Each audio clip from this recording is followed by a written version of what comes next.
football, but we have the official 5 days until the first NFL rookies report to camp. These guys were in that position last year. Williams, Daniels, May, Penix, McCarthy, Nix. 6 second-year quarterbacks to not only keep an eye out for heading into this NFL season, they have each been handed the keys to their franchises. Some have room for improvement. One hasn't taken a single NFL regular season snap. There are specific steps each one of them have to take. Courtney Cronin has more.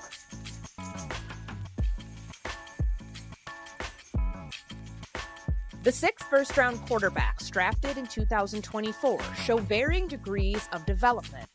To duplicate the negatives from his rookie film, which included a trip to the NFC title game and Offensive Rookie of the Year honors, Washington Commanders quarterback Jayden Daniels has been in the weight room.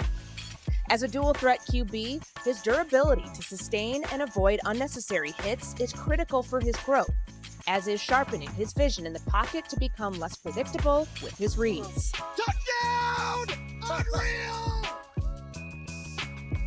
After taking a league-high 68 sacks, the safe flight for Caleb Williams is the investment the Chicago Bears made in his offensive line. Williams' dynamism is why he was the #1 pick, but he needs to play better within structure. Coupling his talent with new coach Ben Johnson's innovation is what the Bears believe will produce results. Like Williams, Patriots quarterback Drake May is the beneficiary of added help around him. May's arm talent flickered as a rookie. With a new offense, play caller, and receiver talent, the New England QB is starting to find his stride. Perfect time from Drake May! The Broncos were the surprise team in the AFC, led to the playoffs by Bo Nix. Continued use of his mobility is what Denver hopes will catch defenses off guard, along with his improvement in feeling pressure and consistency on intermediate throws. That's a Denver touchdown! Unlike their counterparts, Michael Penix Jr.'s exposure has been limited, while J.J. McCarthy will step on the field for his first NFL game. The big jump from your first year to your second year is huge. I got to go out there and prove myself each and every day. What's done in the darkroom this offseason will soon come to light. Speak of superlatives, JD and DC, certainly one most likely to succeed, took those Commanders to an NFC title game as our front office insider Mike Tannenbaum joins the program this morning to do a deeper dive into now second-year quarterback superlatives. Mike T, which quarterback in their second year has the most at stake this upcoming season? Caleb Williams, Gary. No team added more for a young quarterback than the Chicago Bears, starting with Ben Johnson, an outstanding quarterback developer. And then you go back to the offseason, 3 veteran offensive linemen led by Joe Thuney. And then you look at what they did on the outside, drafting Luka Burton to go with the receivers they added a year ago, led by Roma Dunze.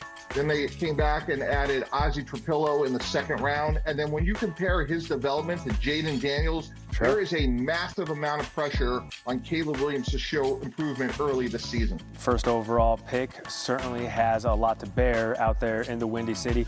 Which second-year quarterback is most likely, this is a good one, to make an appearance in Super Bowl 60, Mike T? And we're not talking about Radio Row. We're talking about somebody who might actually be playing. Jayden Daniels, Gary, this one's easy. They got to the championship game as a rookie, and you look at all the things they did. They added Laramie Tunsil at left tackle, Josh Connolly, their first-round pick, at right tackle.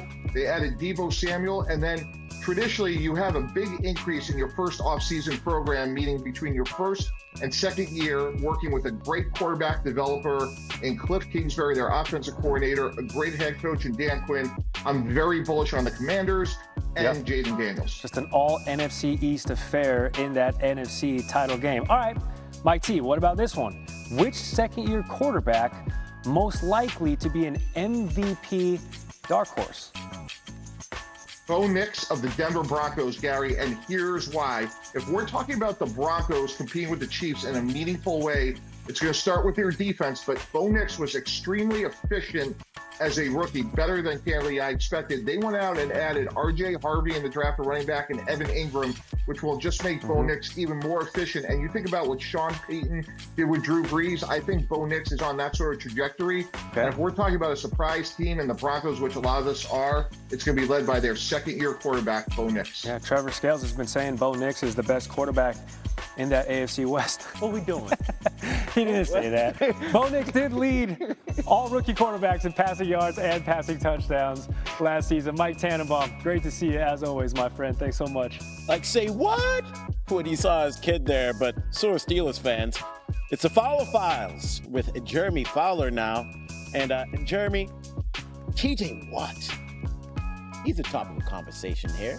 He continues to want more money, but as we all know, more money, more problems. So what specifically is holding up a new contract? Well, people have told you around the league, Scooby, believe that it's guaranteed money, it's term length. A lot of the details that get sticky this time of year, especially as you're leading up to training camp. Now, I talked to somebody with the team who said, look, these are complicated deals to do, but we are working on it. We want TJ Watt here. So there's not a lot of traction right now as far as a potential trade, although there would certainly be a lot of interest if the Steelers would tap into that. But this is a situation where he's probably going to be the highest paid edge rusher in the league when this is all said and done. It just depends on when the Steelers can do it. Typically, they like to do their deals either around training camp or leading into week 1. So this is far from over. Yeah, so continue to wait on that, Steelers fans. But within that division is another pass rusher hoping to get paid. Bengals all-pro rusher Trey Hendrickson, and during voluntary workouts, he said it's starting to get personal with the way that they were talking over his contract. I mean, America, it was getting messy, but there is some good news here. What is it? So it's been a little sticky for sure, like you said, but they have resumed talks in recent weeks. They've been in communication. That is the good sign. It has not led to a deal as of yet, but Cincinnati's plan all along has been to sign and extend their 3 top stars, Jamar Chase, T. Higgins, and Trey Hendrickson. They got the 2 done. They know they need this guy. 17.5 sacks. He was carrying that defense at times last year. It's just, this is a process with a team that doesn't give a lot of guaranteed money beyond year 1 typically, or how they structure their signing bonuses. He wants more long-term security. This is not a year-to-year proposition for him. He's 30 years old, yes, but he feels like he's earned big-time money on a multi-year extension. So we'll see what they can find, and it's the middle ground that they hope to find. If not, he is dug in. I mean, he is prepared to miss time here. Yeah, it seems like every single offseason we're having some type of contract issues out of Cincinnati. But let's stay with the pass rusher theme here. Michael Parsons, he's due for a new deal. Cowboy fans are sitting there wondering, when is that going to get done? Yeah, so this is kind of a relaxed situation. You know, when I talk to people involved, they're like, look, it's a lull in the summer right now. Not a lot going on. People are on vacation. Team officials are out on the beach somewhere.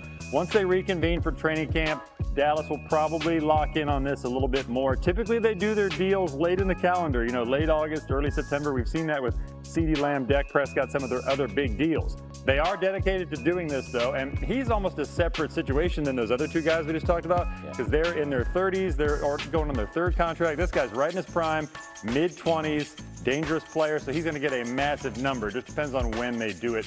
Shouldn't be a problem. The Cowboys got a lot to spend here. They also got Tyler Smith, one of the top guards in the NFL, who's eligible for an extension as well. Yeah, good for the Cowboys. Always got big money. Everything's bigger in Texas. And we know in a pass-happy league with talented quarterbacks, you need these guys. Parsons, Watt, and Hendrickson combined for 41 sacks last season. If you're